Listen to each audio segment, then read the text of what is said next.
Is this your compromise? I don't compromise with Borg. No, she doesn't. She does not No, compromise she doesn't. with the Borg. Do not fuck with our Janeway. Welcome to another edition of Strange New Pod. I am your Fleet Admiral and host, Julian Brown. Alongside the best bridge crew this side of fluidic space, we have Commander Hawk. Welcome, sir. Welcome, sir. He is, looking for assimilation in all the wrong places. All the wrong places. All the wrong spaces, too. And all the wrong spaces. Don't go to fluidic space, man. No. Do that. That's bad news bears. We don't want anything bad to happen to you with species 8472. And then sorry, I've been running around like a mad fool today, so my brain is fried. But joining us on our view screen tonight, the newest member of the Strange New Pod Mod Squad and collective member, Emcee Frodis is here. Welcome aboard. Yes. Yay! I'm so glad to be here. It finally happened. We made it work. You're here. They People can see I'm not giraffe. I don't know if I necessarily believe it still. I mean, you could be wearing an Edgar suit if anybody gets that reference. I know that. Thank you. That's a good one. But we are so happy to have you. For those wondering, Giraffe is, I think, at the admonition stage of Jat Vash graduation. So she's either going to get, phased by Auntie Ramda, or she's going to make it and join the full ranks. And Rear Admiral Eric is at Starfleet Academy picking up some extra credits. We'll see him back in a couple of weeks. But speaking of weeks, this week, MC is here as we continue our Best of Species series with the Borg. We did it 2 weeks ago, and now we're on the little ship that could, the USS Voyager. While Jean-Luc Picard made first contact with them, Catherine Janeway literally, as Reg says in Endgame, wrote the book on the Borg. No BS, by the way, guys. Super hard list to come up with. Really hard list to come up with, because there's, I think, 19 Borg episodes. And we chose two-parters, which make 4 already. We watched a total of 6 episodes, or 7 because of the two-parters. It's a weird thing, because like Dark Frontier is technically 2 episodes. Yeah, even though it's a telemovie, yeah. It's weird. But this was hard. So many good Borg episodes, and we don't have Endgame on this list. Just putting that out there right now for good reason. Honestly, Endgame should be tackled in its own podcast. There's so many moving parts for Endgame. Mm-hmm. Yeah, exactly. You hit it right on the head. So I think that the list that we came up with is really good, and we're going to talk about some great episodes tonight. Get ready for one hell of a fucking deep dive, because that's where we're going. But first, MC, you know the pod very, very well. I do. It's time to put you on the spot. As we do for all new guests on the show, we need to know a few things about you. You know it, your favorite Trek, your favorite episode, and your favorite character. Hit it. Okay, so my favorite Trek, I mean, people would be disappointed in me if I did not say the Kelvin verse. Because it's the Kelvin verse. I mean, like, the part of my brain really wants to say, no, it's Deep Space Nine, that's the best. But in my heart of hearts, it is Kelvin. It is what brought me to the fandom twice. So that's definitely my favorite. What is your favorite Kelvin? I think I know. It's Beyond. It's Beyond. It's Beyond. Beyond is so good. Yeah. In terms of episode, my favorite episode, even it's not Kelvin, it's Trials and Tribulations. Oh, great episode. It's such a good episode. It's TOS and DS9, two great tastes that taste great together. I actually first saw it. It was the first Deep Space Nine I ever saw, because my boyfriend was trying to get me into Deep Space Nine. So he's like, watch this episode. And to this day, I think it's the only gift I treasure from him. That's awesome. Yeah. And as for characters, I can't choose. It's either Spock or Uhura. So I'm not going to fight my brain over which is going to be too much effort that could be spent writing fan fiction about them smooching. See, this is where we start to think that you and Giraffe are the same person, because there's the Spock and Uhura clash of who's the favorite, who isn't. But I'll let you get away with that one. Even though Chris is getting like even more of an ego, thinking he's even more right with his conspiracy right now. So no ideas, Chris. In the chat, Matt Harker's got a great comment. Endgame moves my parts, which it moves my parts too. I am an Endgame sympathizer. I love the Voyager finale, and I know a lot of people don't. I love it. I think it's really good. MC, those are great answers. Expected answers, but good answers. The trials and tribulations, I didn't expect. I didn't know that you liked that, or that it was like up there. That's awesome. Yeah, I love that. We have a ridiculous amount of Borg to talk to tonight, so we're going to try and get through all the nitty gritty and business that you guys don't want to hear about. We do need to thank, though, our amazing Patreon collective, which MC is a member of, at the Ready Room level and above. Hawk, hit it, please. Thank you to Jeff Reeve, Mariah Gossett, Tallulah, Jen Stein, Tina Alexander, Joe Saporito, Noe Santos, Kang Wee, Takako Nagumo, Kara Kennedy, Mark, Fernando Nogales, SMK, Laura Linderman, Colin Davidson, Alan Davis, Shatterhand 2049, Jessco, Emcee Frodis. There she is. Yeah. See, membership has its privileges.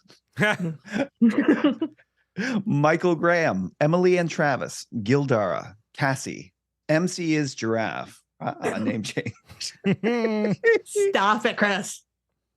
Maggie Light, P. Card, Wayne Ritz, Skonovark, Sean, Jay Howard, Mahalani Uchiyama, Matt Harker, Joshua Lewis, Cassie McIntosh, David Willett, Tara Pollen, Slope 74, and Rude Parakeet. Thank you. You make this show fly. Circle claps, y'all freaking rock. And speaking of you, our patrons, that includes MC. Happy hour. We were going to do it before the pod, but it was a lot of Borg and a lot of assimilation. Yep. So happy hour is after the pod, which I think we're going to need a drink because the Borg are just living in my head rent free right now. So the link should be in your Patreon, should get in your email, and you just go to the Patreon page where you go to sign up, and the link should be there. Resistance is futile. You will be inebriated by the end of that happy hour. Make it happen. Make a cocktail. I just did a live cocktail video on Instagram. It was fun. Captain Picard week. Captain Picard week is 2 weeks away. It is currently ruling my life, but all for a good reason. We have so many freaking great shows taking part. You go to strangenewpod.com/Captain Picard Week 2 schedule. It is there for you to look at. I'm not going to go through the list right now because you can find it on our Twitter and our Instagram. It's going to rock. The hype is real. Just if you want to hear the humble brag right now, the hype has gotten real enough that the screeners have hit our inbox. So I did a little happy dance today. Yeah. So it's happening, folks. Picard season 3, for better or for worse. I will say that is happening. We're thinking better right now. And Think happy thoughts. Happy thoughts. And don't think that I forgot. We did a contest 2 weeks ago. And that was for Locutus of Borg, action figure from the 90s, legit, like original. And a bit of a controversial answers, because here's the deal. The correct answer was the USS Melbourne for Admiral Hansen's flagship, because that's what's in Memory Alpha and that's what we know. But there's a bit of missing information. It's also been stated in some canonical areas that he was on board an unnamed Galaxy class starship, the only one that was at the Battle of Wolf 359. So if you put an unnamed Galaxy class starship, I put you into our randomizer of correct answers for the win. So it was the USS Melbourne. So if you're putting that, I put you in a randomizer. And the winner of our Locutus action figure is, I don't have a drum roll on here, but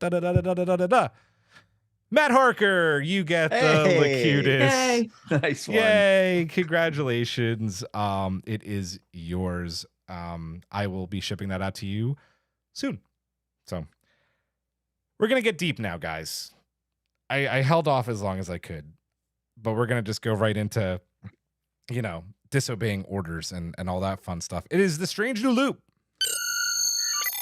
And it is a Scorpion-themed Strange New Loop because, you got to have some tension between Chakotay and Janeway, or As opposed to the Chakotay. sexual one. Instead of the sexual tension, which we all love. But I'm going to ask you guys, if you're in Chakotay's shoes, Janeway's in a coma, right? She just been a nasty accident. You're now You're now in command of Voyager. The Borg are in your cargo bay, and they are, as Vader would say, changing the terms of the deal. What do you do? Do you follow Janeway's orders like she ordered to you before she went into the coma? Or do you break the alliance and move on without the Borg? MC, you're a guest. I'm putting you right on the spot. Go. Yeah, I think so. I mean, it was kind of inevitable that the Borg were going to renege. I mean, like, that's why the episode's called Scorpion. Yep. And the planet had already gone bad enough that Janeway was in a coma, so you got to do something else. So Chakotay's smart. He can come up with something. I'm smart. I can maybe come up with something as good as Chakotay. I don't know. I think, no, that's accurate. It's a good answer. Hawk. No. You don't follow the terms of the deal. You follow Janeway's thinking on the deal and that, Janeway is comparable to Vicini from The Princess Bride. It's like, I know that you know that I know that you know. You remember what happened to Vicini, right? I do. It's a very good point. It's Janeway knew once the Borg were done with the deal and that they would dismiss it and that. She knew that going into the deal and that. So she was thinking, several moves ahead and that, before the accident and that. She trusted, she had a lot of faith in Chakotay at that point, but him abandoning the deal, he should have gone with her orders. Should have trusted her because her logic, because abandoning the deal at that point, I think would have put them in a bad situation. And, it would have given the Borg no hesitation about assimilating the ship. Tara on the YouTube collective chat agrees with you. Janeway said they will push you. And every time they pushed her, she found a workaround to keep the Alliance alive. And to Janeway's credit, in future episodes, dude, she's like the Borg destroyer. She always finds a workaround. That being said, no, I am not fucking around with the Borg. I'm not. I have 100 and something lives aboard my ship. I have Borg living in my cargo bay that by one nodule into a machine and the whole ship is getting assimilated. Janeway's plan was good until there were Borg on board Voyager, and that just completely changes the situation. I think that Chakotay made the right decision, and I probably would have made the same decision in his shoes, whether that pisses the captain off or not, because to be fair, Janeway wasn't the captain anymore. No one knew, Doctor said it, if she was ever going to come out of that coma. For all intents and purposes, Chakotay was the captain. And he made the right move. And he made the move that put the safety of his crew before a really dangerous plan that, it did end up working. But it was still a really dangerous plan. And some might even call it reckless. I'm not going to call it reckless, but some might call it reckless. So I'm with Chakotay on this one. I think he made the right decision, but SMK, I see plans within plans. Is that a Dune reference? Maybe. I think so. So 2-1 for Chakotay. 2-1. Well, if you count Tara on the chat, 2-2. So, should we get into it? Should we talk about the Borg? Yes. The Borg. We gotta. There's so much. There's so much. We have so little time and so many episodes. I'm gonna let you guys do some of the reading I put in here. So, Hawk, when you put the outline together a couple weeks ago, you had all the history of the Borg, right? Because they were on TNG first, so there's not really a lot to carry over. But there's some interesting snippets that I found on Memory Alpha that I thought were pertinent to what we were talking about. So, MC, do you actually want to take the first one about the Borg possibly showing up on DS9? The Borg were considered an enemy for the DS9 crew, along with the Klingons, Cardassians, and Romulans.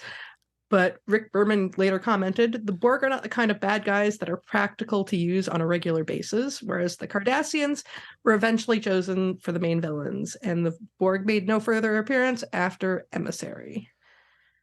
Yeah, I mean, and he kind of ends up being right, because they used the Borg in 19 episodes of Voyager. Yeah. So he's definitely not wrong. The next thing. Yeah. Yeah, and you can definitely see in Emissary how they were kind of setting it up and then just immediately abandoned it. Yeah, it got reneged really quick. I'm happy the Borg didn't show up on DS9. It's not the right show. It's with them being in the same spot. Yes, the Borg would not work. Yeah, I think the only way a Borg episode would have worked on DS9 is if, like, I think they talked about it a couple of times, like how the Dominion War would have been like a great time for the Borg to strike again while everybody in the quadrant was at a complete loss.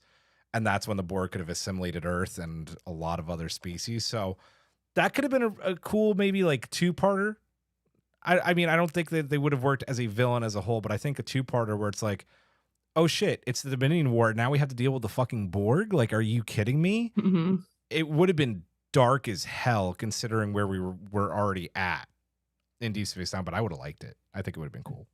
That would have been cool. Yeah. It would have offered up like an interesting storyline in that where they have to make a temporary alliance with the Dominion in order to stop them. Oh, hey. Yeah. Yep. So basically Scorpion, but with the Dominion. Matt Harker brings up a great point on YouTube. Not sure if Cisco would have been able to handle the Borg on DS9. Some bad PTSD for him, and rightly so. So I think that's a great comment. Huck, take our next little bit, please. So the Borg were considered by some commentators to be the greatest villains in Star Trek: The Next Generation. However, they were featured in only 6 episodes throughout its 7-year run. The creators have stated that this was due to the fact that the Borg were so powerful, and so it was not easy to come up with solutions for beating them. However, as time passed and future series went into production, the concept of the Borg evolved to include inherent flaws that could be exploited in many different ways, leading them to appear in 19 episodes of Star Trek Voyager. Although in only a fraction of these appearances were the Borg the primary villains, many episodes had them as supporting or otherwise non-antagonistic roles. This generous use caused many fans to complain that the Borg were being used too often on Voyager.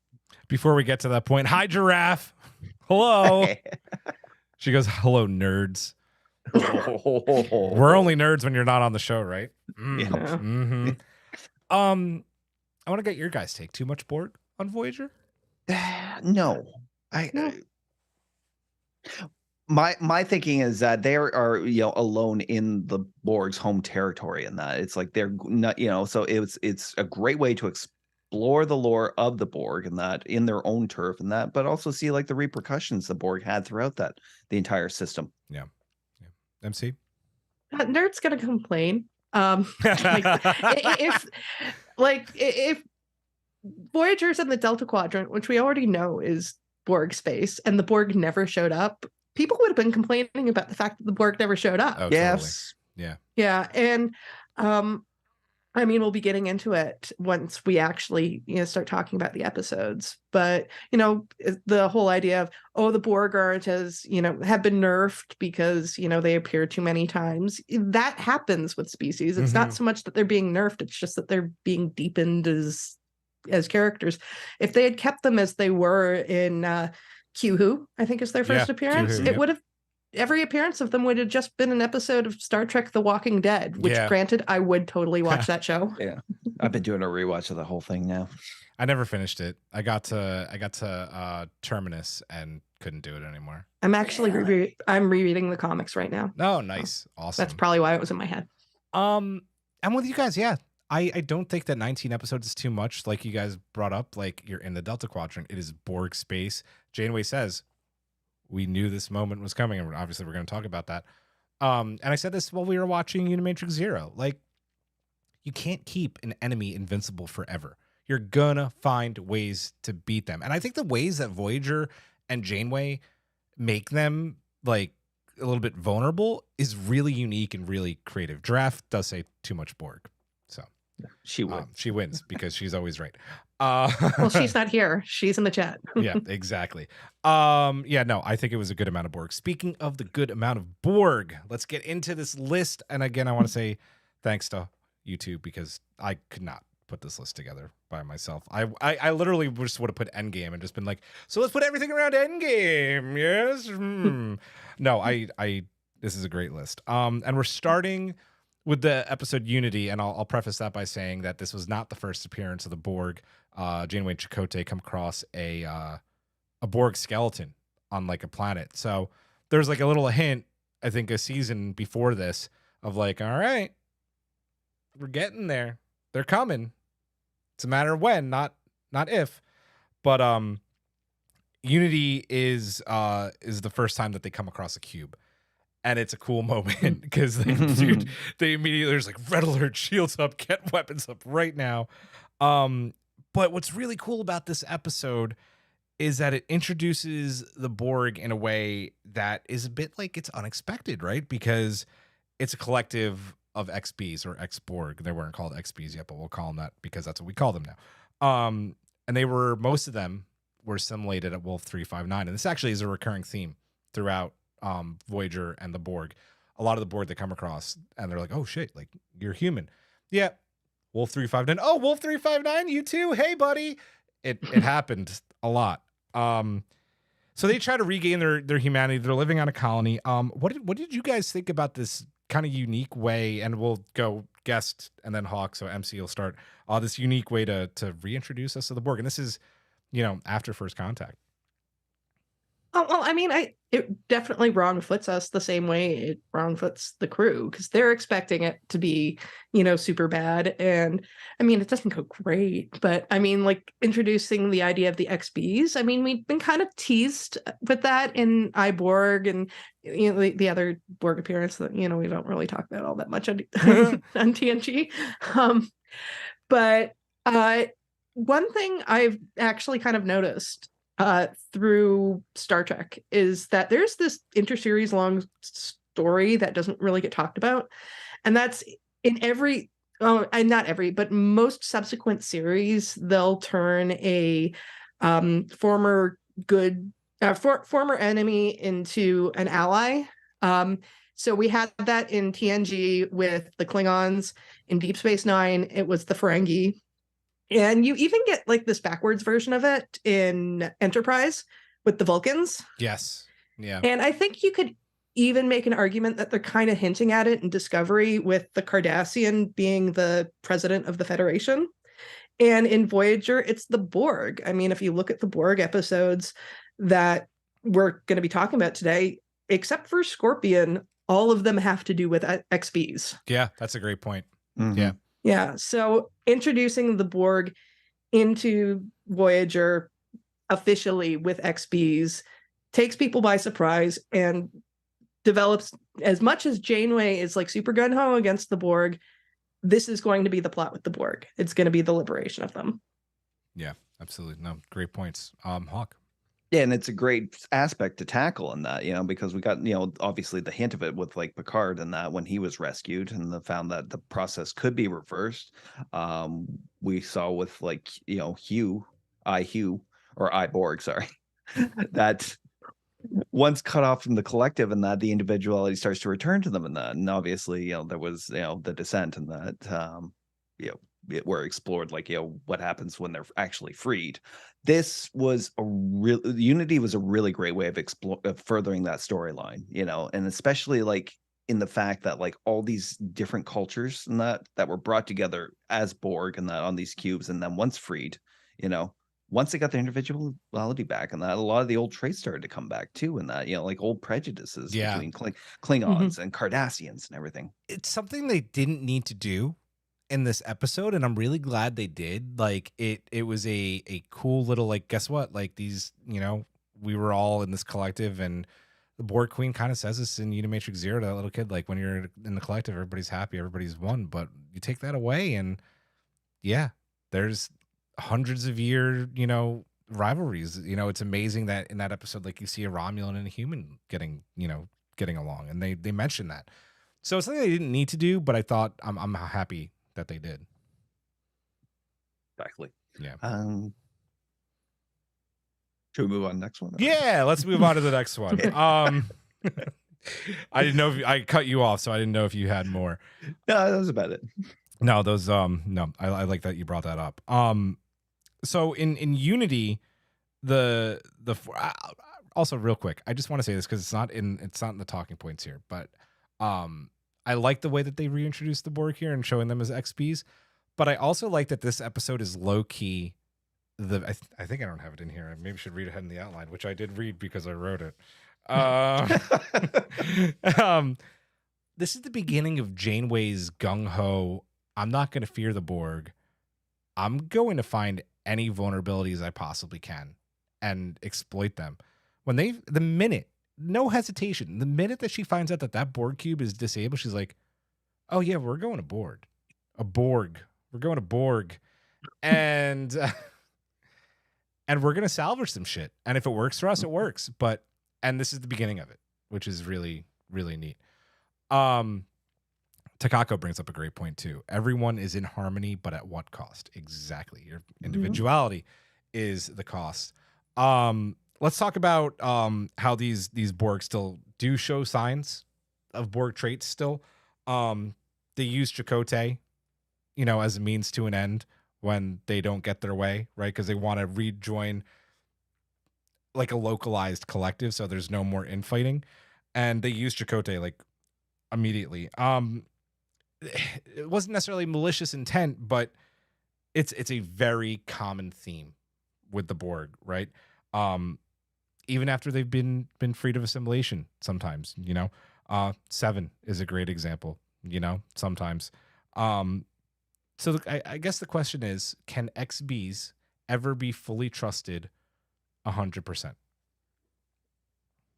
Yeah, I think so. I think the thing is, every species is going to be looking out for their own best interests, and XBs are their own species.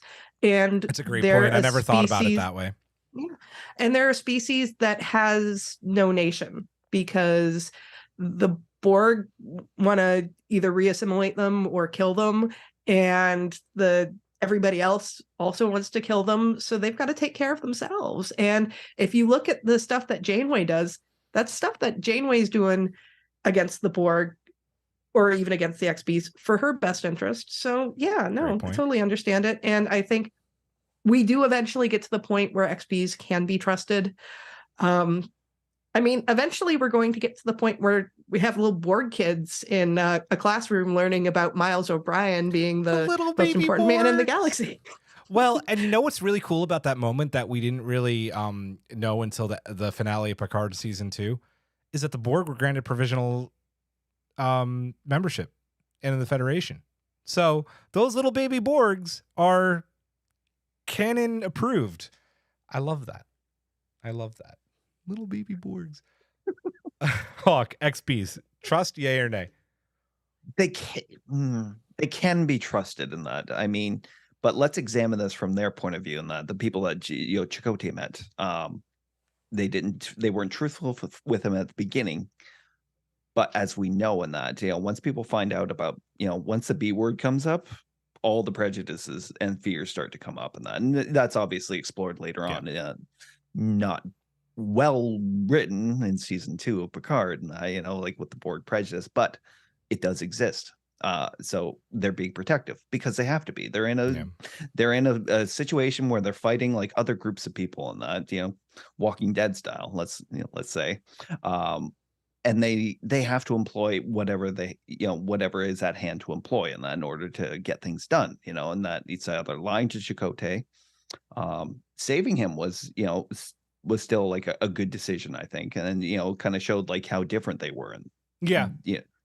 Well, and the fact that they let him go, right? Yeah. The fact that the minute that they reestablished the collective, they disconnected him because they could have kept him, right? Yeah. But they did the right thing. Was it wrong to use him? Yes. Did they honor the agreement? Yes. So yeah. I think there is trust. I just want to correct SMK in the chat.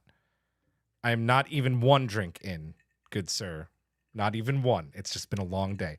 I did have my neighbor come over and help taste test the martinis that didn't end up being good. So we did some taste testing, but didn't get drunk because I had to go pick up my kid. That would be very irresponsible. They weren't good, which is why we went with the Japanese gin and tonic. It's delicious. Nice. Yeah, I'm on board. And listen, even though Seven does some shady things early on Voyager, and she's an XB, she's an XB. It's because, as we'll find out, the Borg Queen's toying with her, right? And sending little signals every now and then to try and lure her back. So apparently Giraffe is having issues and it's hilarious. I love it. SMK, you don't need to apologize. I think you're fucking hilarious. I love it. Speaking of XBs, MC, this episode was your choice. We were choosing between this and Survivor. What was the episode name? Shit. Survival Instinct. Survival Instinct. Yeah. And we went with this because it's the origins, right? In a way of the XB story arc from Picard season 1. Yeah. No, I think this one is really important because Survival Instinct involves 7. And I think with this one, it establishes that XB's it's 7's not an exception. Like there are many of them, and it's not just something we're gonna see through her eyes. And I mean, we'll see that more later on when we get into the Borg kiddos. Can be more of them. So I do think that this was an important prelude to getting to 7. Yeah, agreed. Hawk definitely works as an introduction. Yeah. Oh yeah, definitely. Yeah, because like I said, this is a story arc that you could just keep going on and on and on with, and that it's like it reaches that little culmination with Hugh and that as the director of the XB initiative, and but like it, like Locutus and Picard like being saved wasn't unique. 7 wasn't unique, and that there were a lot of people that were freed from the Borg collective and had to find a way to cope. Yeah. If you're wondering why we're not talking about Picard and the Borg, is because none of us want to cry over Hugh's wrongful death. So yes, that's just why we're choosing. We don't know that though. We don't know that no one dies on that Borg cube. Nanoprobes, man. Nanoprobes, baby.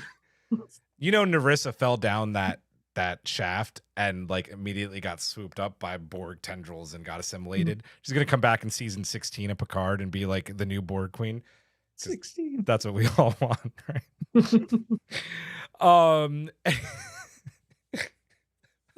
I'm gonna write that script like after we get off tonight, super drunk and just Narissa Borg queen. Jurass here for that, I think. Anything else on Unity before we move on to Scorpion? Good. Because Scorpion is awesome, and it is the end of the proverbial ticking time bomb that is the Delta Quadrant and Borg space. They say it was going to happen. We knew it was going to happen.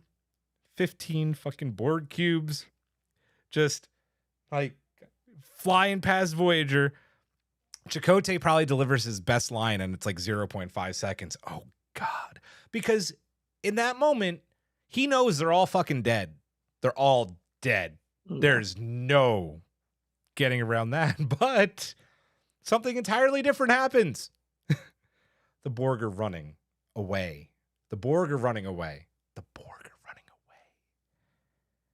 Initial reaction to that moment, if you can remember the first time that you saw this episode, the running and seeing Borg cubes just get one shot Death Starred. MC. I mean, I don't remember the first time I saw it. I think I probably knew all about species 8472 before I actually saw this episode. Oh. But honestly, seeing this scene, I mean, it's to quote the other Star franchise, there's always a bigger fish.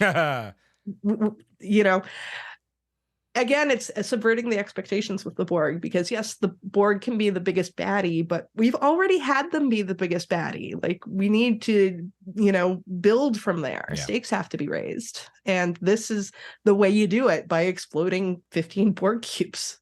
Yeah. Hawk. Again, I don't know the first time I saw it in that, but yeah, this definitely left an impression, especially like that bit where with the count in that, 2 cubes appeared, 3, and then it keeps going. And then, like, I think after 9, they just said, 15 Borg cubes and that. And then to see them in that, and like seeing Voyager, like almost like as like a bunny rabbit in the middle of a stampede. Right. Yeah. Like, listen, there's no wind in space, but I don't care in that moment. Seeing it get like basically just like, banged around as these cubes go past him is just fucking cool. Science be damned. Like, it's dope. Yeah, definitely leaves an impression. Giraffe. MC, I see you. I love her. I don't think I remember the first time that I saw this. But I know every time, including this time. every time those Borg cubes go by, I get that holy shit moment. I get like my hair raises because it's the Borg and it's really cool. And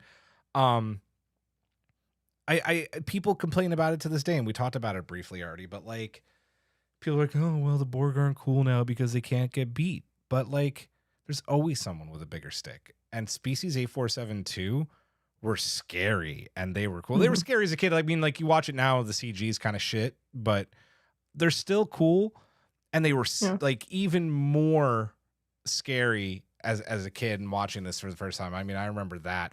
I remember being really freaked out when Harry gets all like transformed and gross, but it's a powerful moment, right? Because like you grow up with the Borg if you're a 90s kid and you're a Star Trek fan and you watch Best of Both Worlds, and then to see this happen, it was, and it remains kind of an all-time cool Trek moment.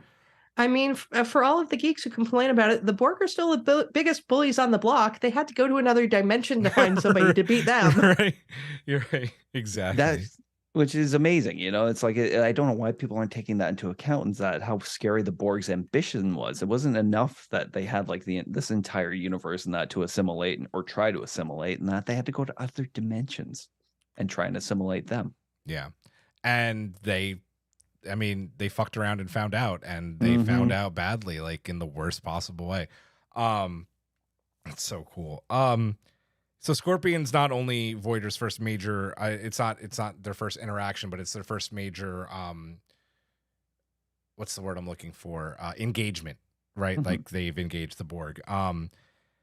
But like we've been talking about Species 8472, we already kind of said this in the previous part, but we'll talk about it a little bit more. We learn super, like far more powerful. They got Death Star weapons. That's what I'm going to call them, and no one can stop me. I mean, any more thoughts? I know we kind of already talked about this on their technology and the fact that like it took an uneasy alliance with humans to temporarily even defeat them, Emcee.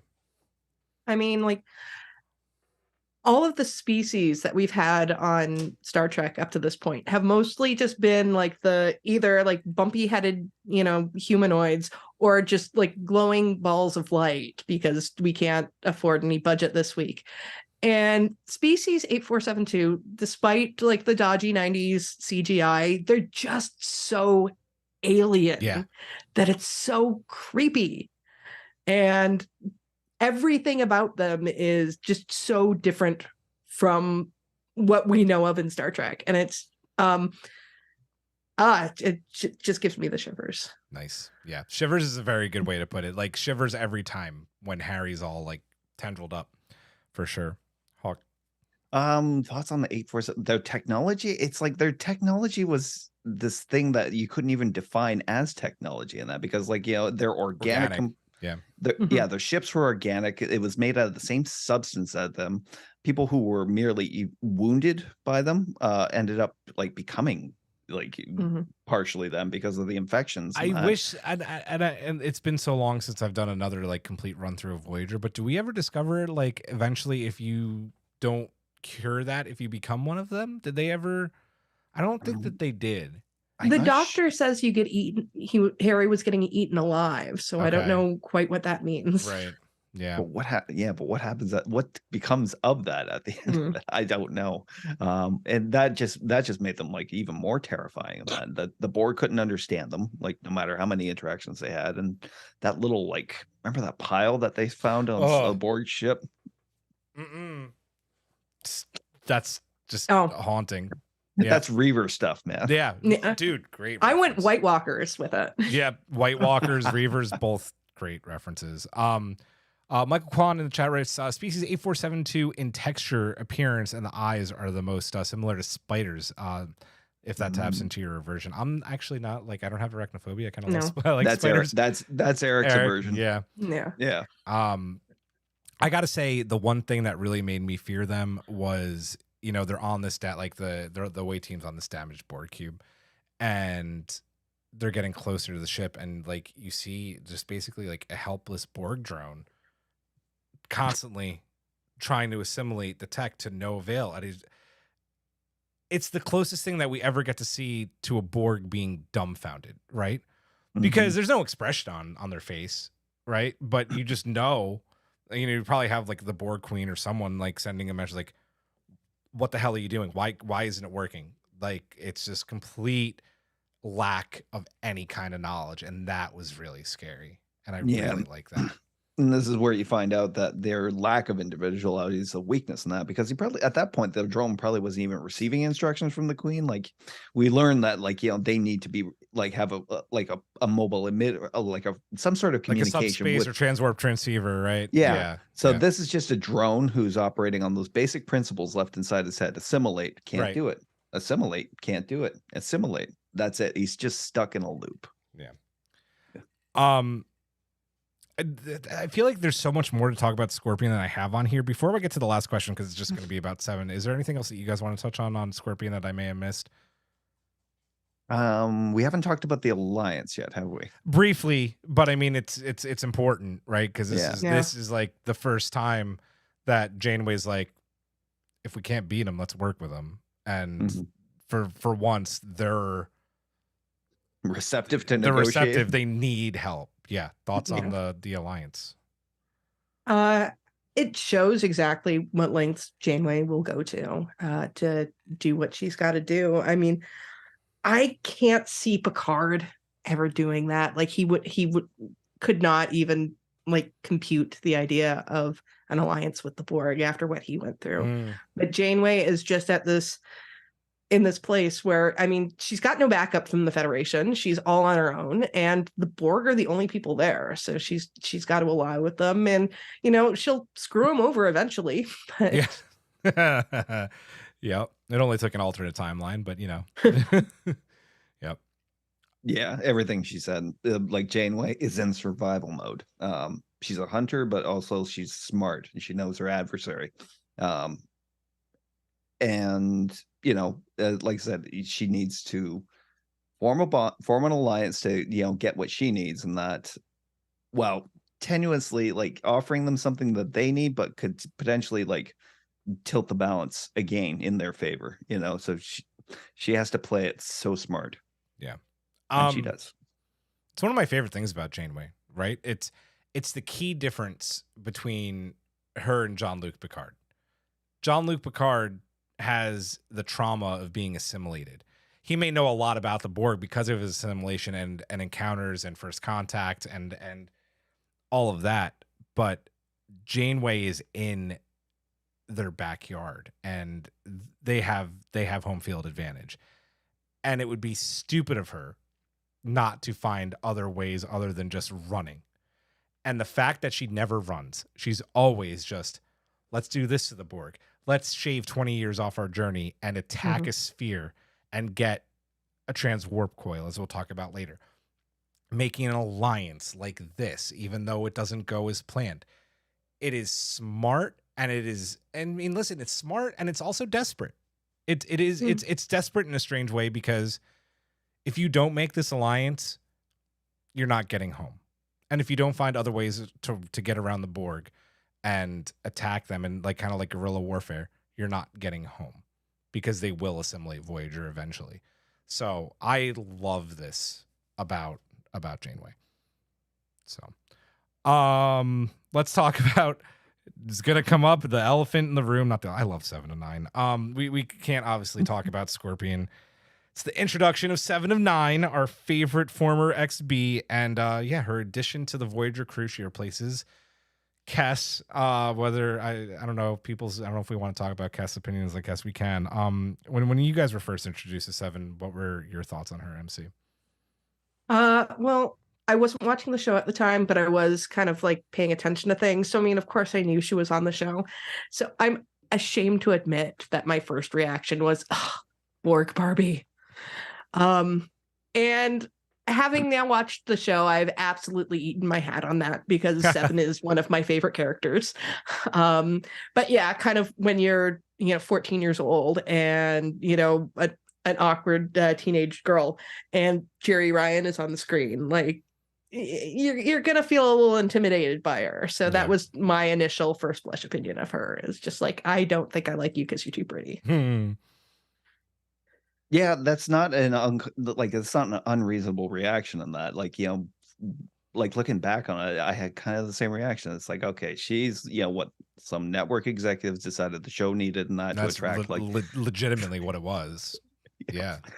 And if you would go with that first reaction and that, you probably might stop watching the show, and you'd be doing yourself a disservice in that, because like, you know, underneath that, Jerry Ryan was a great actress, you know. Is though is like, but that particular role and how she had to play it in that, you know, like distant and cold and that, and you know, when you see her other roles in that, she's very, you know, she's very warm, you know. It's like even her face kind of changes in those other roles and that, you know, but like the way she plays Seven, you know, even like with the tense facial expression, that, you know, the very, you know, very mannered and, you know, way of speaking and that, it's a role she had to inhabit, and she did a fantastic job.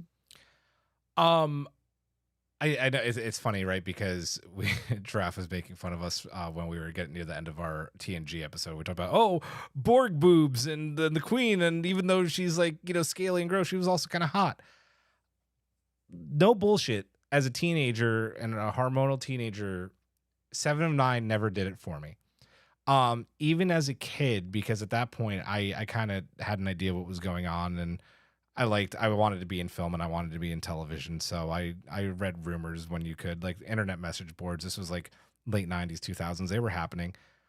I always liked the character, but I never, her intention of being sex appeal, like that didn't do it for me. What worked for 7 of me, for me, was these amazing stories. And no matter what anybody wants to say, she made that show inherently better. Kes was not a great character. I don't know many Kes sympathizers. I know they're out there, but it was a step up. Yeah. I mean, I actually noticed that in watching this episode when they're having Kes with all of these premonitions. I was like, they do not know what to do with this character. No, and that's the thing. It's not Jennifer Leanne. Yeah, thank you. It wasn't her fault. Like she's totally fine, but the character just never had any depth. And then, you know, Jerry Ryan is a model and she's hot, but she's also, like Hawk said, an amazing actor. And it showed in every single episode that she was given the legs to you know, to do. And I mean, I think we know she has the legs. I know. Yes. I talk about how the sex they made a point in showing us that she does have the legs. Yes. The cat suit pisses me off to this day. They gave Deanna a uniform. They could have given 7 a uniform. Like, come on. With me, it's the heels. That's the thing that's like 6-inch stripper heels. I know. Like, why? But it only took 4 episodes into the next season for her to get an episode to shine. And I'm actually going to segue right into it, and that is the Raven. And then later, obviously in Dark Frontier, we're going to talk about these kind of as one episode, because like the Raven is really a prequel. Yeah. To Dark Frontier. It's really important to 7 and learning more about her past and how she got assimilated in this brutal way that she is assimilated. And more importantly, not that Worf is the worst parent in Star Trek, but how her parents were the worst parents in Star Trek. What do we think about the Raven, first off, when she's activated, right? And, you know, some of her like Borg tendencies come back. She's got shielding. She has another implant show up.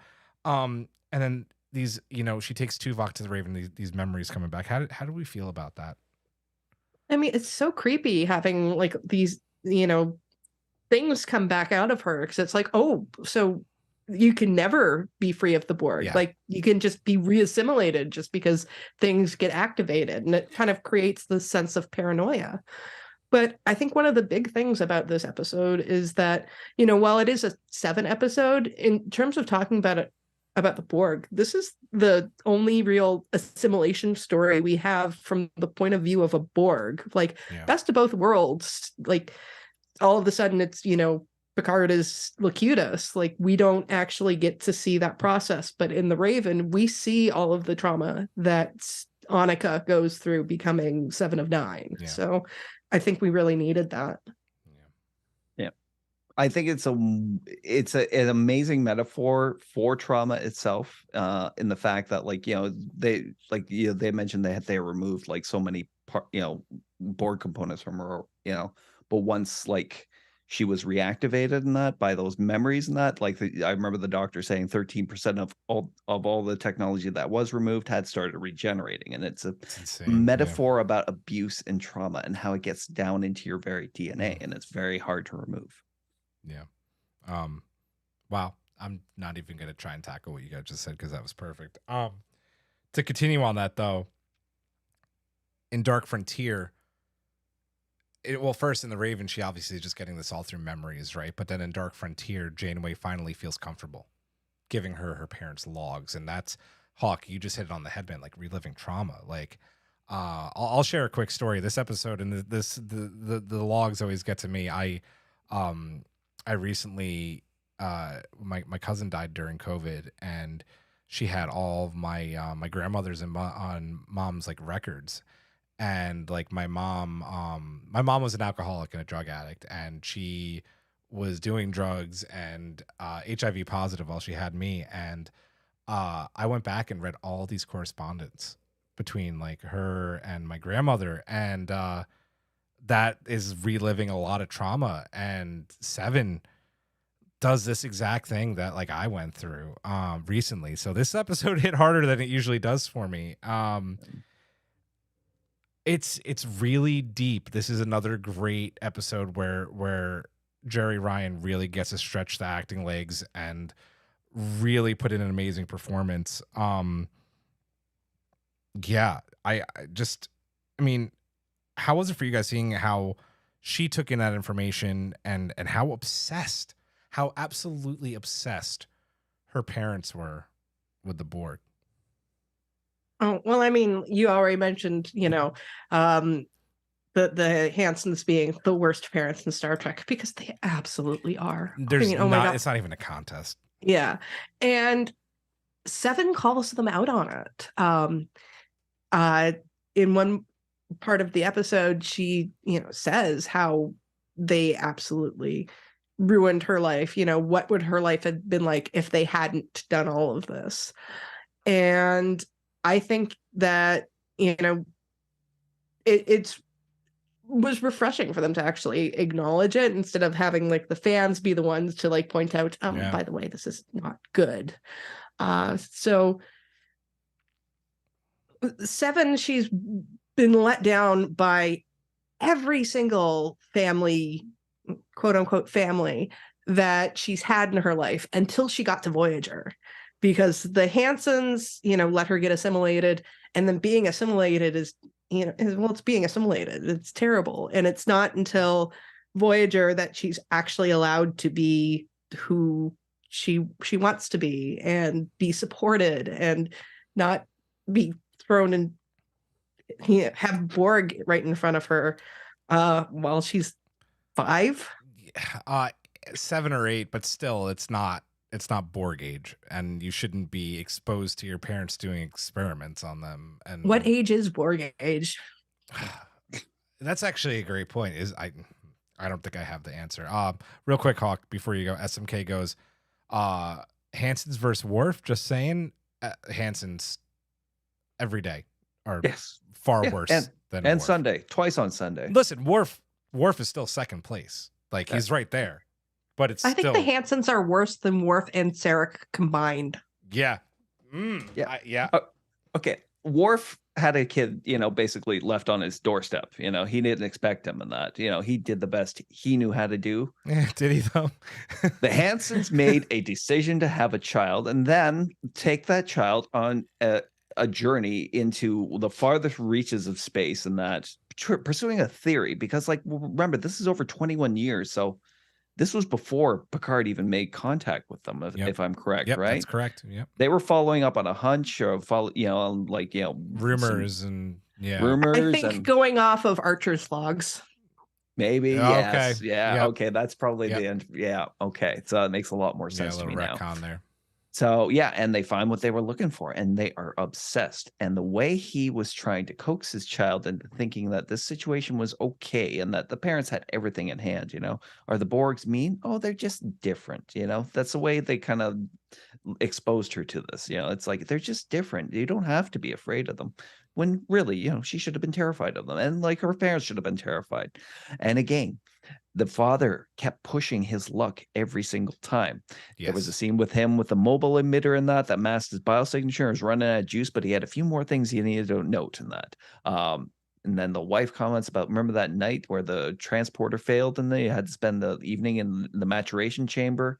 Like, he kept pushing his luck and his luck. They were out there for 3 years. They had collected like 10 trillion quads of data. And you don't want to give a bad name to scientists, because scientists do this. They do push the boundaries, but like, it's the Borg.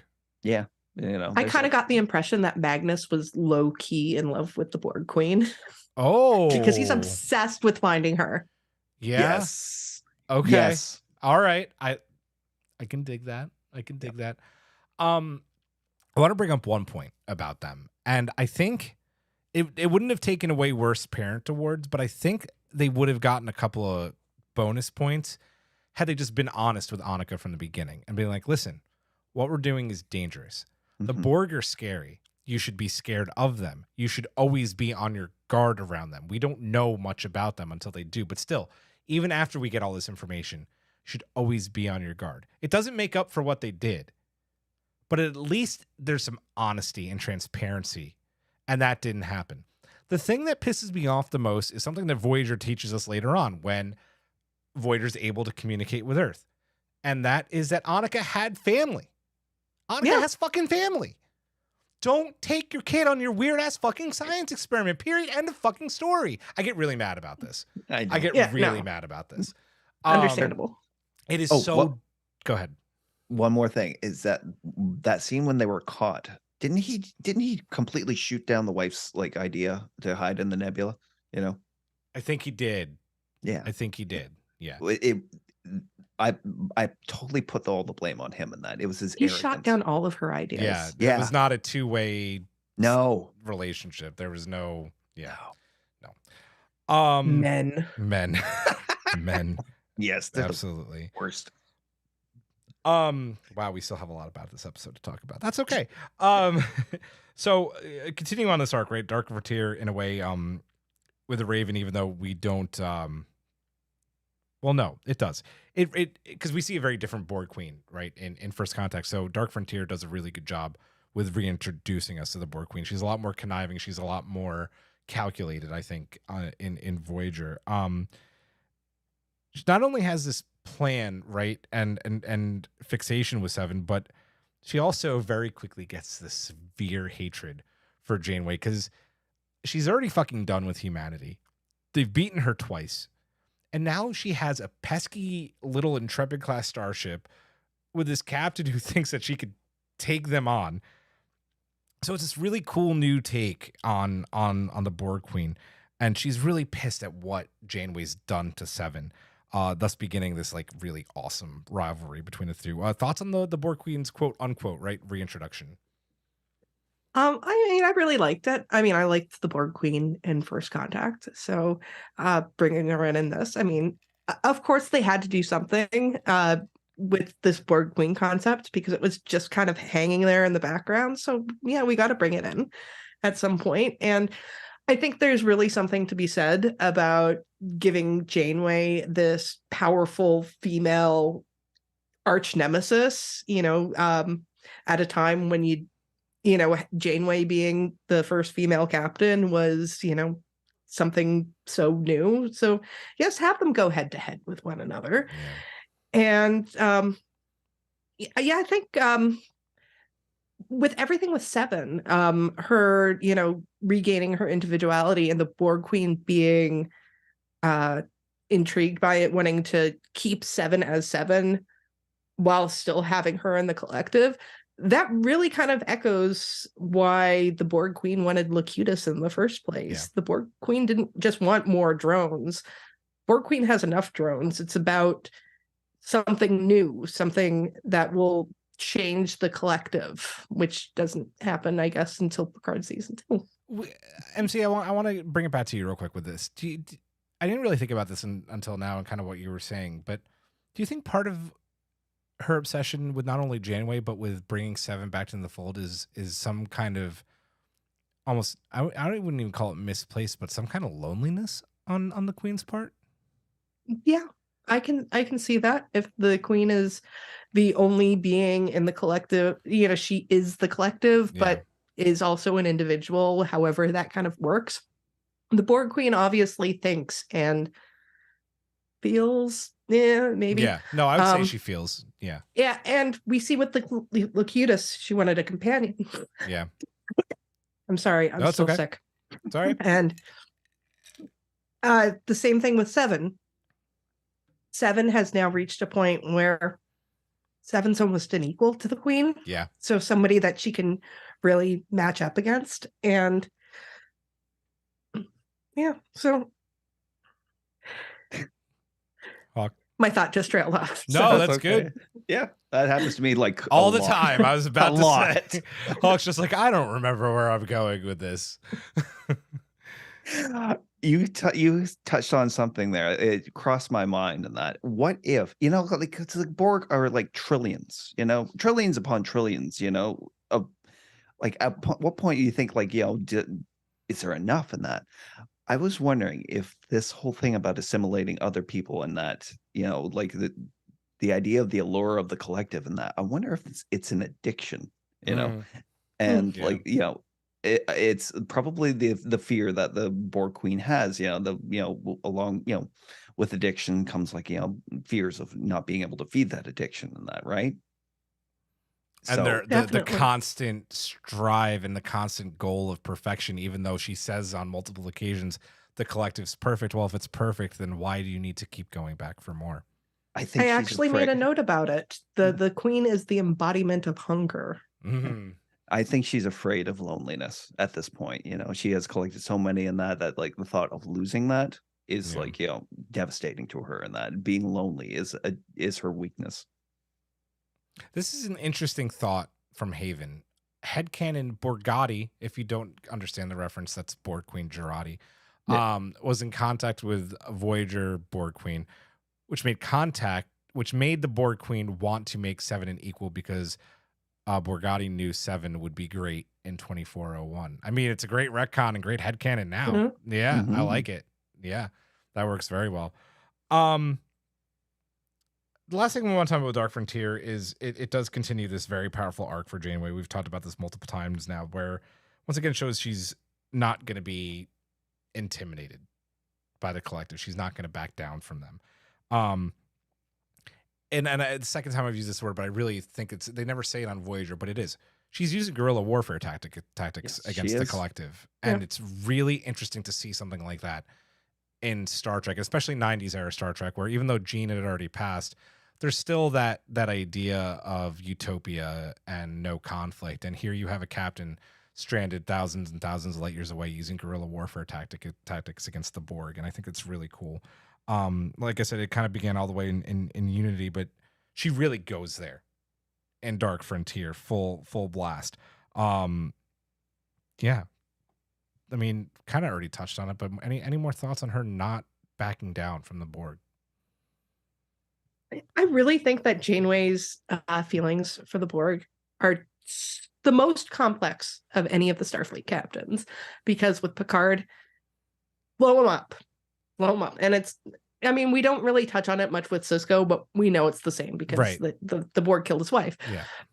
But with Janeway, it's so weird because, she'll work with the Borg. She wants to not back down from the Borg. She's also kind of running the Janeway home of wayward Borgs on her ship. That's so true. So there's just all of these complex things with her. And so like with this guerrilla warfare with her, I mean, like Janeway could just blow up the Borg, but no, she's going to go in on them, more subtly. So just Janeway's thoughts on the Borg, it's like whatever is best for that exact moment. Yeah. And it's so good. The Borg are able to adapt. Janeway can adapt better. Yeah.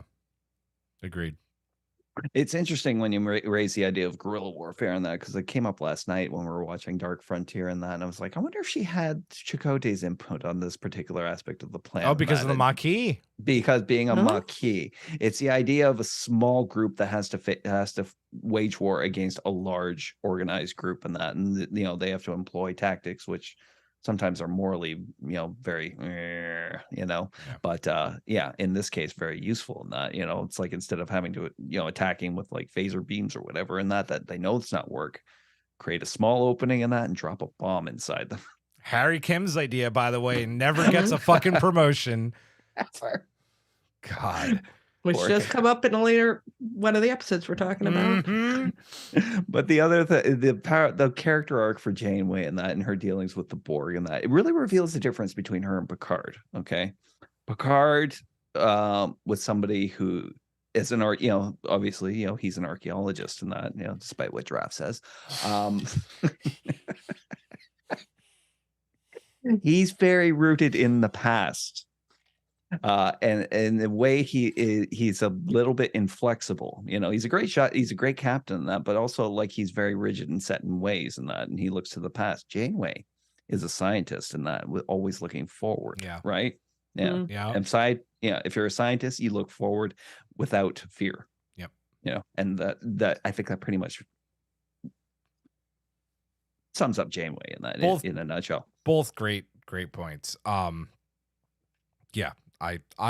love it. I love that she knows the risks and she does it anyway. And there's a big payoff, right? They do get a very big payoff from doing this. They get the 20,000 light years, more at home. But she doesn't only do this. I mean, she literally goes into the belly of the beast, right? She goes into like their enclave to rescue one person. That's how much she's confident that she can beat the Borg. And she knows about the Borg Queen at this point, and goes literally toe to toe with her and being like, checkmate. I have you cornered for now. Or at least check. I have you cornered for now. It's just awesome. And I know there was a lot of controversy with Voyager and Kate Mulgrew and execs constantly like watch her screw up, but like, how could you even do that with how good, she was? And especially like when the Borg arcs in, I mean, like her whole rivalry with the Queen, it's so well done. And just like, she's such an amazing actor. And I love everything about Janeway and her rivalry with the Queen and her not backing down from them. Not backing down is just a theme that we're going to continue on as we talk about collective and, as Emcee and I have put them, the kiddos, the introduction of the kiddos, the Borg kiddos. And another Starfleet captain that is willing to use a pathogen to kill the Borg. As Giraffe was very adamantly against, we talked about justifying genocide when we were talking about Borg. And we kind of get there a little bit again. What did we think about these? Talk about the Borg kiddos first. Icheb and his little gang when we first meet them, Emcee. Oh, well, the one thing about this episode that always sticks out to me is Icheb is what could have happened with Hugh if they had just let him stay on the Enterprise. And that makes me really sad because I love Hugh so much. And I mean, I love Icheb as well, but not as much as I love Hugh. And all of the kiddos, I mean, once we get them actually on the show properly, I mean, it makes so much for Seven's arc, for Janeway's arc, just for the XB arc in general.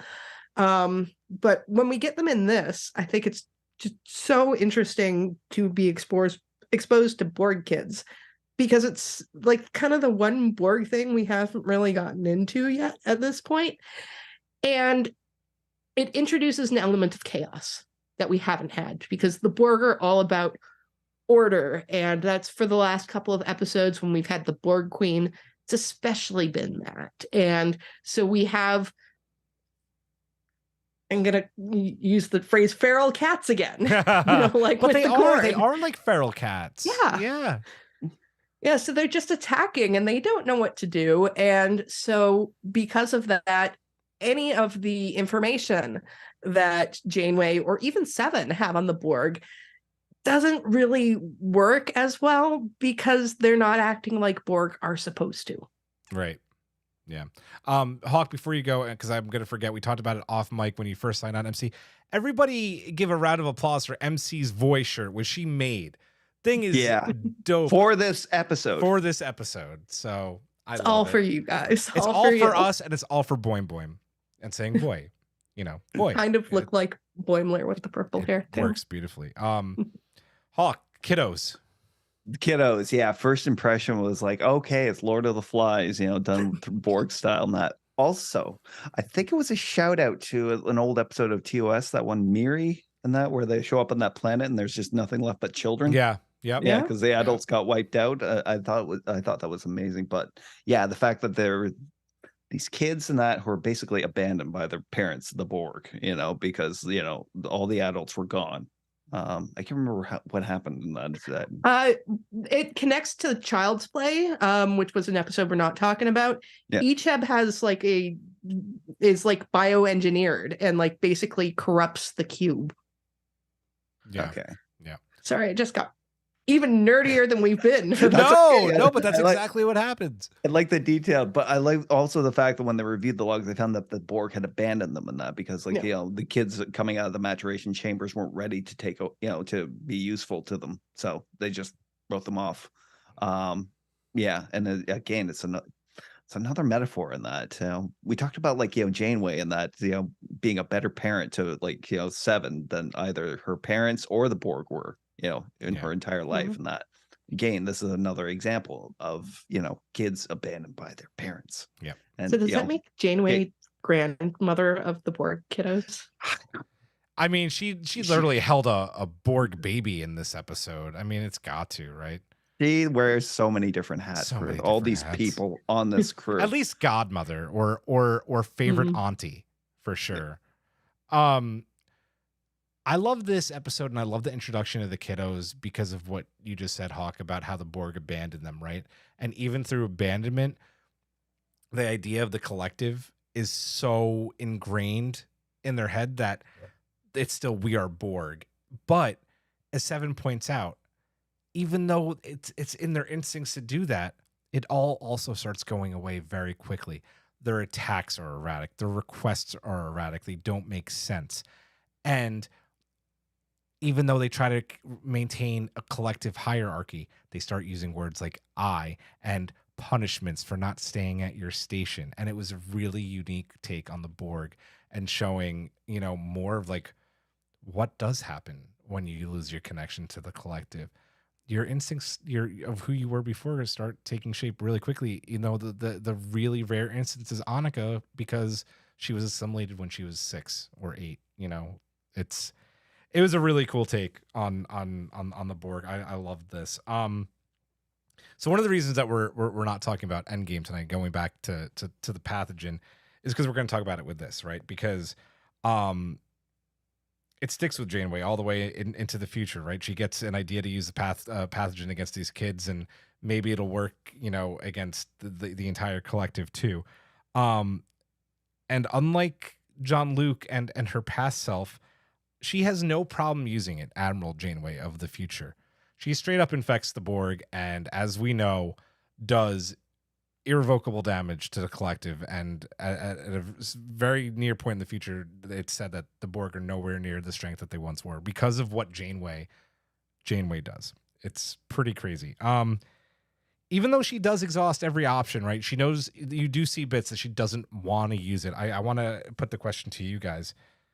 With her whole take the fight to them instead of, running away. Does the Delta Quadrant version of Janeway use this pathogen if she exhausts every option? Emcee. Yeah, I think she does eventually. Because Janeway is a, survivalist in all things. Like, what matters is getting Voyager eventually home. And if the Borg are standing in her way, she's going to knock him down. Yep. Agreed. Hawk? Yeah, Delta, Delta Quadrant Janeway, most definitely that. And we've seen this, in the Year of Hell and what happened to her and that. Like, 90% of her crew knocked out. And what is she, she's there like Ripley in Aliens, with like torn sleeves and like a huge phaser rifle. You back her. Yeah, you back her into a corner and that she's just going to come out swinging again. Yeah. I think that she was at that point. Right. I think Seven did get around to them, and it was kind of the very last moment. I do think she was ready to use it and was going to use it. And listen, like with age does come with wisdom, and her older self has literally no problem doing it in Endgame, and they're still the same person. And they kind of go through it in Endgame where they're like, you can't really be me, and I'm like, dude, we are the exact same person, and I've been in your shoes. I know what you've done. Like, she would have done it. She absolutely would have done it. So, Haven wanted to remind me, it's cool that we're doing this episode tonight because tomorrow is Suzanne Thompson's, the Borg Queen from Voyager. It's her birthday. So happy birthday to her. That's pretty cool. Happy birthday, Borg Queen. Let's get a little bit more happy rather than talking about pathogens in the middle of a pandemic. This is the beginning of Seven's arc as a mother figure to the kiddos, especially to Icheb, who, as we know in an episode we'll talk about in honorable mentions later, Stardust City Rise for Picard. What did we think about their addition to the crew and this new purpose for Seven? Okay, I love the Borg kiddos. Actually, other than iBorg, the episodes with the Borg kids are my favorite Borg episodes. Yeah. I really love Icheb, and that's another reason why I will never forgive season 1 of Picard. They killed off both of my precious Borg boys.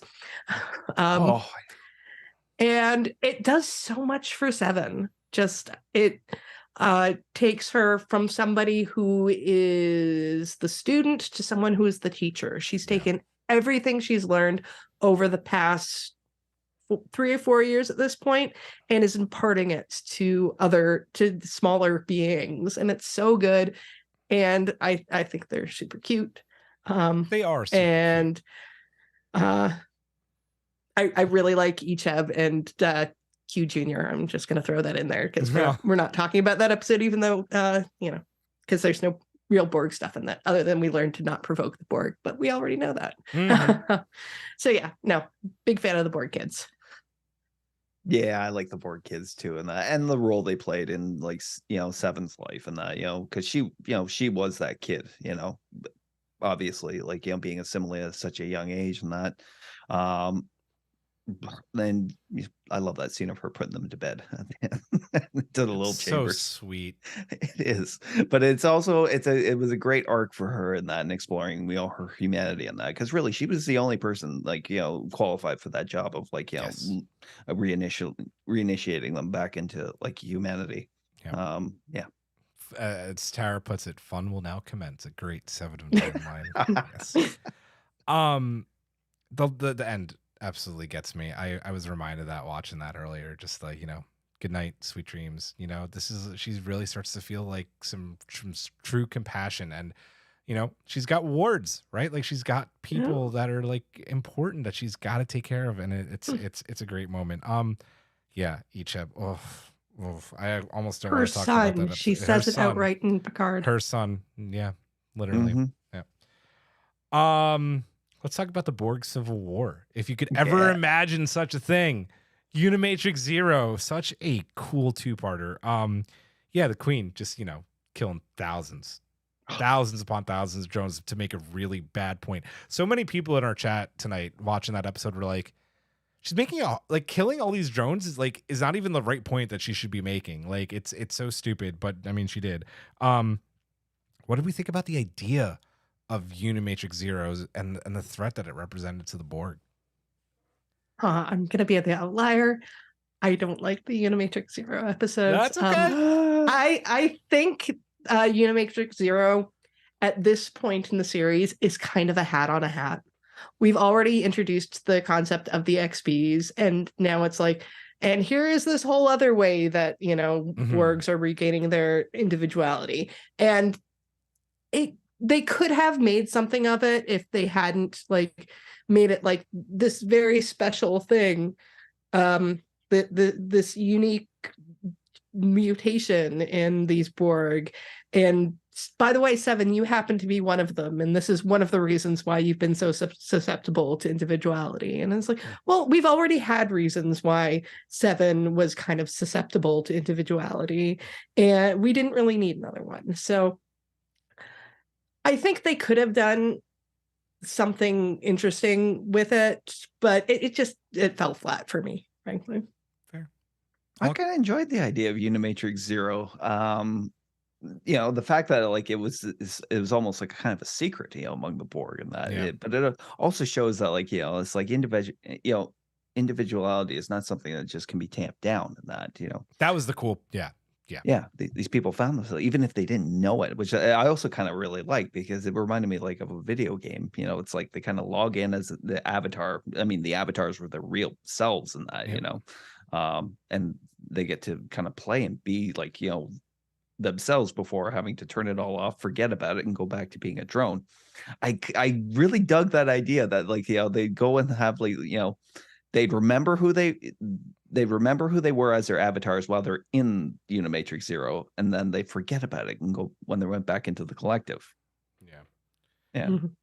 It's like tried to I like this because going back to what we were talking about with the Borg Queen, who is always seeking perfection, this is another imperfection in the collective, that assimilation isn't perfect, and that one assimilation went wrong and started a chain reaction of, you know, people who temporarily could regenerate and go be their past selves. It's a really another unique take on, you know, again, going back to people complaining, well, the Borg should be just like invincible and perfect. No, they shouldn't. Like, no, there should be imperfections, because nothing is ever perfect. And there being, for lack of a better term, a glitch in the Matrix, which this really is a pretty cool concept to me. And they are kind of actually like living in a Matrix, which is also pretty neat. No, I liked it. I liked it because of, you know, it's that constant. The Borg really aren't as perfect as they're made out to be. I kind of already said this, and we said it a bunch. I don't know if I need to ask this because Emcee already. I'm actually going to skip this question, talking about giving the Borg individuality and a purpose. Was it a good move? Because I feel like we already answered that. Let's talk about pathogens again, because it's a different kind of pathogen, but it's still a pathogen, and it's a very unique and different way to take out the Borg by pitting them against each other. Yeah, I mean, I think the bigger thing to come out of not only the pathogen is the sacrifice, once again, that Janeway, you know, is willing to make sure that this pathogen gets into the collective, and that's to get assimilated. I mean, you think about the trauma that Jean-Luc has been through and the trauma that Seven has been through. But Janeway takes an away team to willingly get assimilated. It's balls. It's a lot of balls. And I just want to get like, even not a fan of the episode, Emcee. I mean, this is just yet another kind of, you know, I don't want to say not a chip on her shoulder, but another tick on Janeway's ruthless, you know, kind of take on attacking the Borg. Yeah. Well, I mean, from a storytelling perspective, I mean, strong for a cliffhanger for the end of season 6. I mean, yeah, because they end with, you know, like people being assimilated. And yeah, it is Janeway, you know, fighting the Borg by any means necessary. Like, that's again a move that I could not see Picard doing. Yeah. Because he's been through that trauma, and I don't think he would willingly do it again. So, I mean, Janeway obviously hasn't been through it, but she's aware at this point of, you know, how traumatic it is, from probably even more than Picard, because she's heard from Seven. And Tuvok gets the worst of this too, and that's her best friend. You know, he actually ends up, you know, becoming part of the collective. You know, I think a lot of that has to do because Vulcan telepathy. I think he was a little bit more susceptible, you know, which I kind of like, because Vulcans are always, you know, portrayed as being like much better than humans. So it's nice to have a flaw there. Yeah. Again, guerrilla tactics, larger opposing force and that. To literally join the enemy, though. Sleeper agents. Yeah. Yes. Yeah. And the fact that it was like, you're not kidding when this was like saying that this was a sacrifice and that, because they had to go get assimilated with having that neural suppressant and that, right? That fights the effects of the nanites. Yeah. Yeah. That means they're conscious pretty much for the whole process of being assimilated in that. And we know that's a painful process, and to have to maintain cover throughout the whole thing. And I'll agree with MC a bit that like I think like the premise of Unimatrix Zero itself was a little lacking, but what I thought about this episode was really cool is once again Janeway just unrelenting any possible way to get the Borg out of their way so that they can get home. I mean, listen, the doctor says it at the end of this episode. I was able to remove most of their implants, not all. They are going to have Borg implants forever. And Tuvok, again, is going to have, kind of the same trauma that Jean-Luc went through. He was part of the collective. Janeway and B'Elanna were not. I mean, I will give this episode this. I think it's half a good episode. Yeah, I would say I like all of the stuff with Janeway, being assimilated and everything like that. The actual Unimatrix stuff, I think it gets a little bit better towards the end of when they actually get into the Civil War, but it's really slow going to start with. And we didn't need Seven bromance. No, the romance did not do it for me at all. There are a couple times we were watching tonight and I'm like, Tuvok is literally in the collective and they're making out like, dude, come on. Like Voyager literally has a hole in it. Let's go. Yeah. Any other thoughts on Unimatrix Zero? Sorry, I had one. I was trying to think. God damn, I lost it. It's in the collective now. Yeah, I know. It's part of the collective now. What were we talking about? We were talking about guerrilla warfare. You lost it. Yeah, we're getting assimilated. Getting assimilated. If you remember it, we'll come back.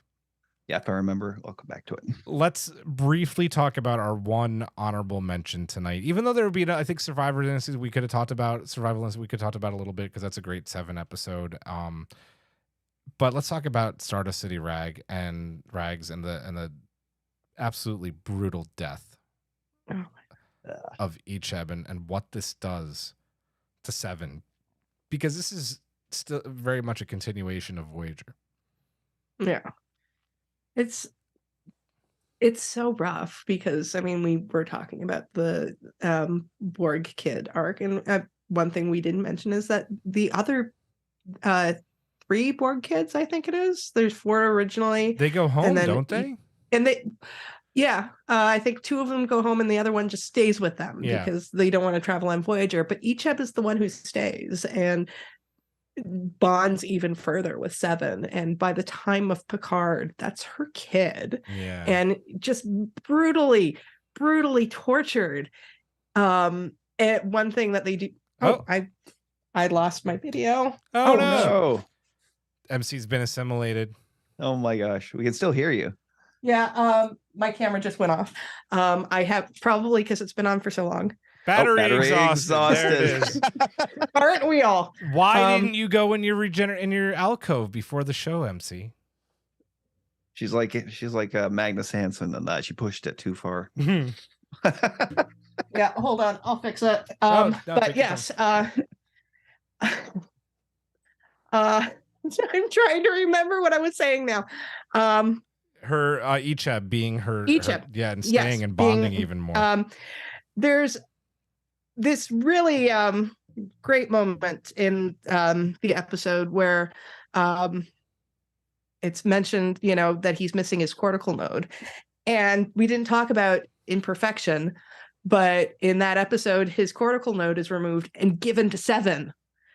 So there's this that's great connection right, between because 7's them. gonna die. Yes. Yeah. And it's just so brutal, and I just, part of me wants to give them credit for fridging a male character for a female character's pain, but also I still can't forgive them. So. Yeah. Hawk, before you go, Chris goes, her holo projection is failing. She doesn't want to see that she's giraffe. That was a point against you there, MC. It's a good point. Hawk, Stardust City Rag. Oh my god. Yeah, brutal. Like, I don't know why they had to go down that road, and that, just to avoid having to pay manual interior. I don't know. But yeah, it illustrates, like, the whole thing with the XBs and the prejudice they face. Not just the prejudice, but also like the dangers that they face in being who they were, and that, it's like, people shun them, but also people's like, they have something I want, and it's very valuable. Yeah. So, they became a commodity to the black market, which is a brutal, when you think about it. Well, I mean, you think about, and what really got me is like, you see the way that the Romulans are doing this on the artifact, and it still looks pretty like archaic and not like a perfected system, but at least there's like therapy, and they're like getting them back on their feet, where you just have these horrible black market traders that are doing this with no sedation and no care in the world. And it's just absolutely brutal. And for Seven, who we see on Voyager not portray a lot of emotion, to the Seven that we see in that episode who has to kill her son, Mm-hmm. And to make it even worse, it's the person who did it is a friend of hers, and more than friend. The heaviest. I was gonna say they were definitely more than friends. Yeah. And the fact that this woman manipulated like Seven that in order to get to, oh, it's just so. So yeah, she definitely deserved disintegration. Anything I may have missed in honorable mentions? I know there were episodes like One, or is it called One, or is that Drone? Where Drone, the one from the 31st, like it was the 29th century. Yeah, it's a decent episode. Yeah, Survival Instinct. We mentioned that earlier. Yeah. Mm-hmm. I think we're good. I think I threw out stuff for a couple of the others, Child's Play and Perfection.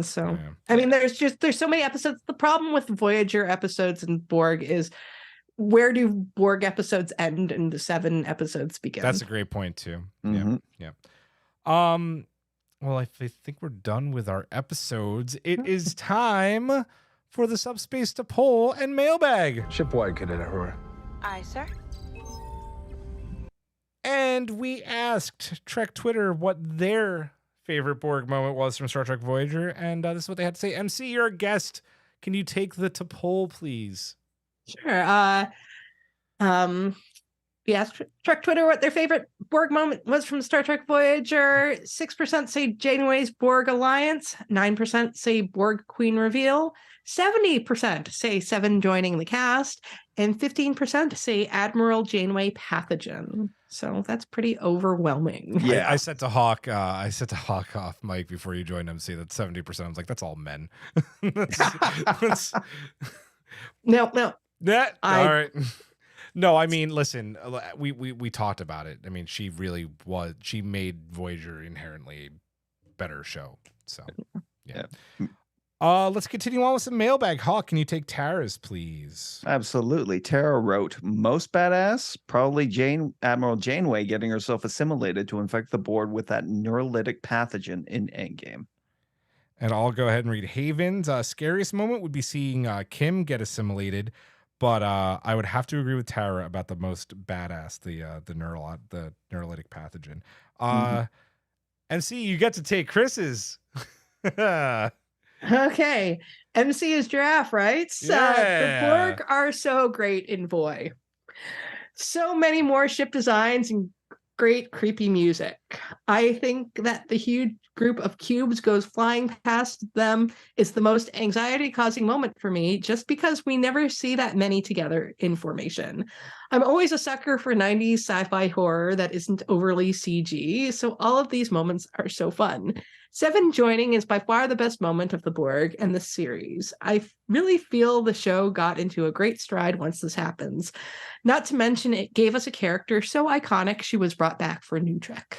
Yep. Indeed. Great points. Can you take Captain Idle's, Hawk, please? Yeah, Captain Idle wrote, Chakotay finding the corpse of a Borg in the bushes was probably the most hype moment of Voice Season 3. Indeed. That's like we said earlier, that's the, oh shit. It's not quite here yet, but it's coming. Yep. It's coming. I will close us out with Drone 2 of 12 of Tertiary Adjunct 02. Sure. I just made that up.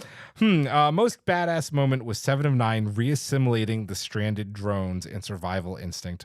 One by one, they're scarily reassimilated. And scarily is a great word, right? Because they are all so scared when it happens, they don't want to go back to the collective. One day we can maybe talk about that episode because it's a really good episode of Voyager. That's it. The Borg are done and dusted. 2 great episodes of the Borg. Emcee, I'm so glad that you got to do this with us. This was just a blast. Before we go for the night, you I don't know how many people know. I mean, I know, and I know the collective knows, but you are also an awesome YouTuber. You have your own YouTube channel. Plug away. Let us know what's going on with you. Where can people find you? What do you have coming up? So you can find me across all social media as Emcee Frodis because branding is important. Yes. But you will find me mostly on YouTube. I'm doing many videos. I actually have a New Year's resolution to at least get one long video a week. But I do have a daily short series called the Headcanon Minute. And so each day, and I do also do it on TikTok as well. So each day I do a headcanon for a major franchise. Each day is a different franchise. Trek is Trek Tuesday. And Friday's free for all day. So tomorrow I'm having a Stranger Things one come out. Nice. So just as a little teaser. And right now I'm doing ranking videos, and hopefully this weekend I should have a video on the top 10 greatest slays in the Buffyverse. I'm gonna watch that one. Fuck yeah. Yeah. I love Buffy. So you can find me doing all that stuff. Well, Emcee, this was like, it took too long to get you onto the pod. I'm happy we finally made it happen. Couldn't have done this one without you. This list was amazing. I'm kind of sad the Borg are done, if I'm being honest. I want to do more. You probably could, if we're being honest. But the Borg are never really done. They're never really done. Anyway, Michael Kwan brings me into my next point. Who's the next species up for examination? Well, funny you should ask.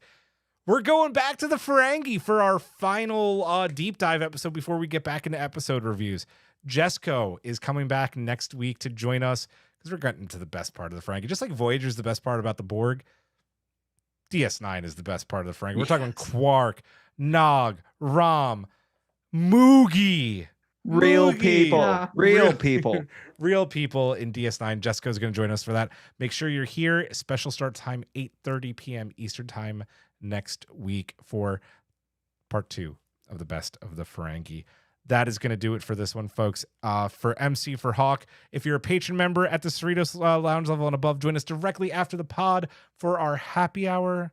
I'll say live long and prosper. Majram, resistance is futile. Good night.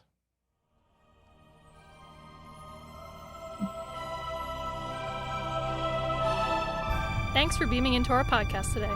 If you want to keep the hailing frequencies open, you can subscribe on Apple and Google Podcasts, YouTube, and Spotify. Like what you hear? Put in a good word with Starfleet and leave us a 5-star review.